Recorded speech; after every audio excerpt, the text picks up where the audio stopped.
Bonjour, je suis M. Isaac. Je profite de l'occasion pour vous souhaiter mes meilleurs vœux pour cette nouvelle année qui commence. Et désormais, habituez-vous à recevoir nos vidéos pour nous aider tant soit peu à nous partager les idées et comme des frères pour qu'on arrive quand même à faire très attention des choses qui nous arrivent dans la vie. Et pour aujourd'hui, je vais parler du silence, qui est un outil redoutable face à tout ce qui nous arrive comme conflit, face à nos détracteurs. Il arrive des fois dans la vie, les gens qui nous accusent à tort, des gens qui cherchent à tout prix à mettre les peaux des bananes sur notre chemin, sans raison aucune, comme pour dire ils ne veulent pas nous voir occuper telle ou telle position, que ce soit à l'église, que ce soit au travail, partout ailleurs. Ces gens-là sont là pour nous accuser. Voilà pourquoi j'ai résolu, en prélude de mon prochain album qui arrive, qui aura encore comme titre « Les silences ». C'est alors que je vous fais cette vidéo qui peut nécessairement nous aider à faire un pas pour avancer. Une personne qui utilise bien les silences, certainement il finira par s'en sortir devant des conflits professionnels qu'affectifs. Nous avons tendance à parler et à répondre vite, même si nous n'avons pas bien compris le sens de la question ou le sens du problème. Chrétien de mon état, je reconnais un passage de la Bible qui dit « C'est lui qui répond avant d'écouter, il fait un acte de folie et il s'attire la confusion ». La confusion arrive parfois si nous voulons répondre à tout prix, parce que nous savons répondre, mais sans pour autant maîtriser le problème en soi, la quintessence du problème. Et à chaque fois qu'on réagit comme ça, nous posons les actes de folie. Je vais parler de 3 vérités que nous devons retenir. Premièrement, le silence va permettre à l'autre de se révéler et maintenant à vous de l'observer et comprendre ce qui habite en lui, ce qui habite à la personne qui est en train de parler. Vous ne pouvez pas au même moment que la personne parle et au même moment vous voulez parler. Quand vous gardez silence, ça va vous permettre de comprendre exactement ce qui est à l'intérieur de la personne de votre interlocuteur. Si vous ne gardez pas silence, vous n'allez pas réellement comprendre qu'est-ce que ce monsieur est en train de mijoter contre vous. Quels seraient les plans de la personne contre vous? Il y a un adage populaire qui dit « On répond une personne peu imprudente par le silence ».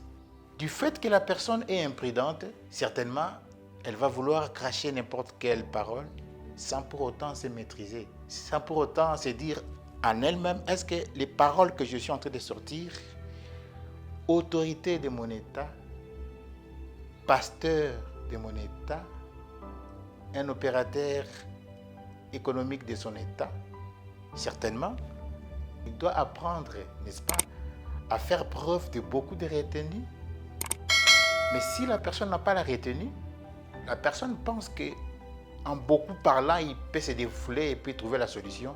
Maintenant, vous, comme une sage personne, gardez silence.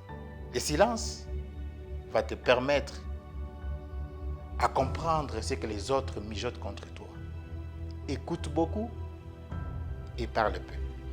Deuxième principe, le silence te permettra à éviter de livrer constamment à tes détracteurs ton mode d'emploi. Le silence va t'éviter à révéler constamment votre mode d'emploi. Tu dois apprendre à garder silence parce que tes détracteurs doivent arriver à un niveau où ils se posent la question sur toi, où ils ne comprennent pas comment est-ce que tu vas réagir face à un problème déterminé. Certainement, ta parole aura de l'impact. Ils vont vouloir à tout prix t'écouter, mais malheureusement, tu ne leur donnes pas cette occasion de t'écouter, quand bien même que tu as à dire. Mais avant de parler, tu prends tout ton temps, tu crées le suspense.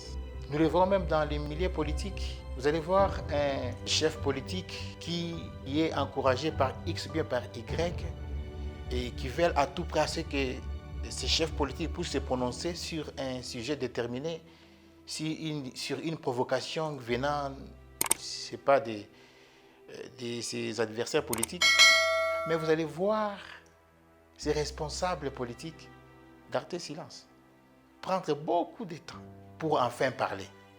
Et quand ils parlent, c'est tout le monde qui va se précipiter pour écouter qu'est-ce qu'il va dire. Troisième principe, le silence permet à désamorcer un conflit qui s'annonce. Comme je l'ai dit tantôt, il y aura toujours des personnes qui vont, sans raison aucune, chercher à te salir sur un point, sur une situation que vous ignorez certainement. Mais tel que nous sommes là, nous avons toujours besoin des plus petits que soi. On ne devient pas médecin par soi-même, on ne devient pas avocat par soi-même, on ne devient pas opérateur économique par soi-même. C'est-à-dire, nous avons toujours besoin des gens pour nous entourer, afin que nous puissions faire un pas pour avancer. Nous n'aurons pas sur notre chemin des anges, nous n'aurons pas sur notre chemin des personnes irréprochables. Nous avons des qualités, mais nous avons aussi des défauts. Et le silence te permet de supporter aussi les autres, de supporter parfois des personnes qui, certainement qui t'ont fait du mal, ou bien qui sont en train de mijoter quelque chose contre toi. Mais comme l'avenir nous réserve beaucoup de surprises, voulais-je dire, et tu ne sais pas qui va faire quoi pour toi, qui va t'aider à acheter les piments, qui va t'aider à aller à l'école, qui va t'aider à prendre les bus, qui va t'aider, on ne sait, l'avenir est sombre. Alors nous avons toujours besoin de tout le monde, mais les conflits peuvent faire à ce que nous puissions écarter, selon nous, certaines personnes qui nous sont nuisibles. Mais le silence va te permettre de désamorcer un conflit qui commence à s'annoncer. Face à tel ou tel problème, je trouve que là où nous allons, il y aura un conflit. Alors pour éviter ces conflits-là, garde silence. Le silence est plus efficace qu'un flot de paroles. Si la parole est l'argent, le silence est l'or.